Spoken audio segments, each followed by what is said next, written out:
real quick, I got a special announcement for you guys. Right now, we're running a special promotion over on poodlecfb.com. If you use code WINTER with a capital W, you will receive 40% off the annual deal, which basically locks you in from now and the majority of CFB 26. It's one of the fastest growing communities, so you definitely want to get in now so you'll be locked in for next year. And if you want to stick to the monthly plan, we're running 20% off on the monthly if you use code WINTER2025 with a capital W. So make sure to check it out. The codes and links will be down below in the description and in the comments.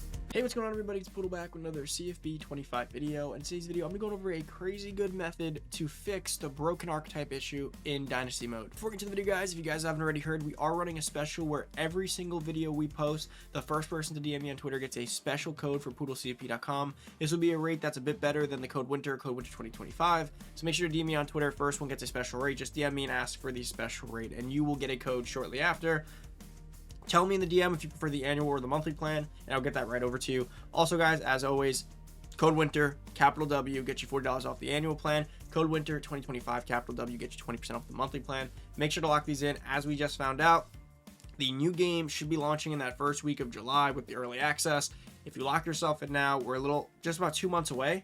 You'll lock in the rate for the rest of this year and next year. It's a recurring discount, so for the lifetime of your membership, you do get it. So lock yourself in. You'll be able to get acclimated with all of our tools, all of our spreadsheets, all of our specials, and our members. That way, when the game launches, you'll just be dominating all your leagues and knowing basically everything that you should know and more about Dynasty mode. But let's get into it. So for all you don't know, and you probably do, there are some positions in this game that you have to be very careful when position changing. So let's go over to the position change list and take a look at them. The first one that always comes to mind is the quarterback position. When changing quarterbacks, this is also a good disclaimer for people who like to change positions. Don't really, or you shouldn't really change quarterbacks. When changing quarterbacks, you run the risk of getting a strong arm quarterback, and basically they will be absolutely bricked and lose all their abilities and just be completely destroyed. So that's one of the reasons you want to be careful with changing quarterbacks. The next one's going to be running backs. When changing them, you often get stuck with a receiving back, or you run the risk of getting stuck with a receiving back based on their catching rating. So again, be careful, because if you change an elusive back to a receiving back, or try to get them back to elusive back, can be kind of tough, and it can brick them as well.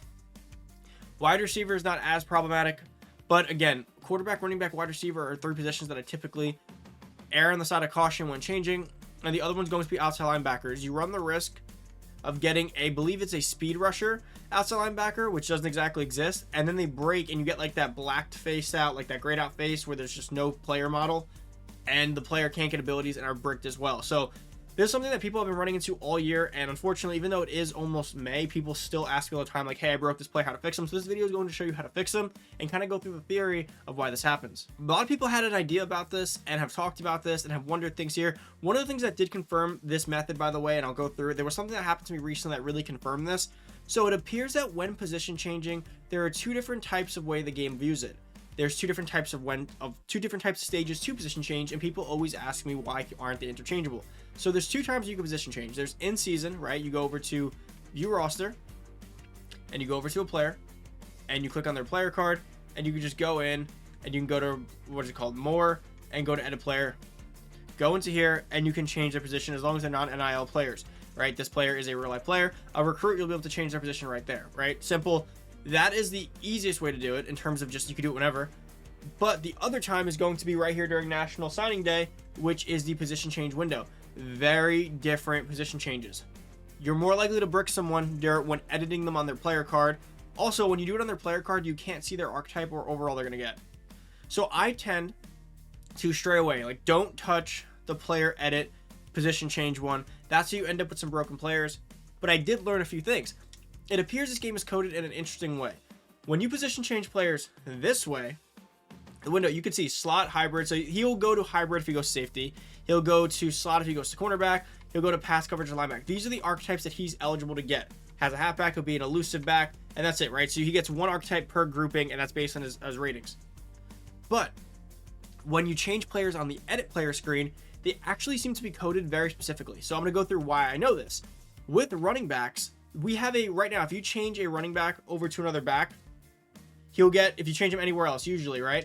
Go to fullback, utility, and then go back on Jackson Haynes, elusive back, right?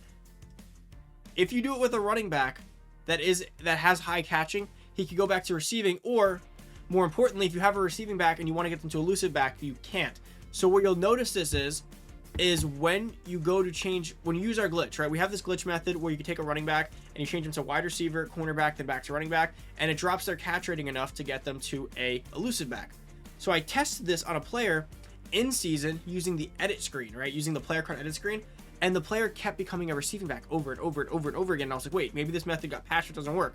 Then I did it in the off season and it worked. So what I learned is in season, when editing a player, players are coded to switch basically to one archetype on an edit. And that's what was interesting to me, is that it seems like whenever you switch a quarterback's position, they always go to scrambler. If you do it in a player screen, if you do it here, it's very different. If you do it on a running back, they go to receiving back. If you do it in a wide receiver, they go to deep threat. Only in the end of season position changes can you actually kind of dictate, like, okay, this elusive back can go back to elusive back, or this guy can go to that ability, or this guy can go to that, get those abilities. In the offseason, it's very different. So actually, this plays into our hand when trying to manipulate this. So let's say you broke a quarterback. He says strong arm. He's completely bricked. You don't want to change him here. That's how you, so you broke him by changing him here. What you want to do is go onto his player card, go to edit, and you want to flip him from a punter back to a quarterback. And that will default him back to scrambler. Now, this works when you brick a scrambling quarterback. If you brick a field general quarterback, you'll put them at scrambler. Being a scrambler is still better than being a strong arm, but the abilities may not match up because you're going to have abilities that are based on running the ball and throwing on the run, while this quarterback that you have, this field general that you broke, is going to have abilities that are more geared towards passing accuracy. But this is exactly how you can utilize the differences. And honestly, this is great for you to understand about how off-season changes work versus in-season. Go test it out in a fake Dynasty. Change a bunch of players in season using their player card, and you'll notice that a lot of them auto default to one thing. It's like scrambler, receiving back, deep threat, so on and so forth. You'll notice that this happens a lot. They like default to something. In the off season, you can actually see what they'll change to, and it's more based on their ratings. Make sure to test this out. Make sure to test out on different positions that you do brick. Same thing applies for outside linebackers. By switching them over to another position in the player edit screen, you will default them back to the position that works on in-season changes. And then when you do outside changes, keep these types of changes that you see on the screen right now. Keep all these. Reserve these for positions that work, like linebacker to linebacker. Again, not the outside rushing ones. Cornerback to safety, lineman across the line, rushing DNs that are run stoppers into defensive tackle. Be careful, quarterback. Be careful, running back and wide receiver. You do run the risk of kind of breaking their archetype and losing their abilities. And even if you don't entirely brick them, remember, you may brick them in the sense of you switch their archetype, something that their ratings don't match with, unless you don't get abilities for that archetype. But this is a great way to change and fix the quarterbacks, great way to fix the outside linebackers, and also a great study for you to kind of see that in-season changes versus out-season changes, this is the risk you run. Those are very generic, so if you change a field general, they might just go to scrambler. If you do it over here, that shouldn't happen, or you'll brick them entirely a different way. But for other positions, is really the point, is that if you do it out of season, like deep threat, and then when you do it out of season here, you do notice the difference in how you could pick the archetypes, and you can see it. That's the other beauty of this. You can see what you're doing. The other one, you're just kind of doing it and hoping it works. So take that as you will, guys. But that's basically it for the video. I hope you guys did enjoy. If you have any questions about how this method works or kind of the theory behind all of it, I know it was kind of a rushed concept in the sense that I didn't explain it fully from the beginning because we've been playing all year, and hopefully you guys have seen that issue occur already. I don't think I need to show it to you, but if you haven't, DM me on Twitter, comment down below, hit me up in the Discord. Most of you should probably know about this issue. If you run across this video and you're in a league where you broke a player, feel free to go fix them or share it with other people so they can fix their players.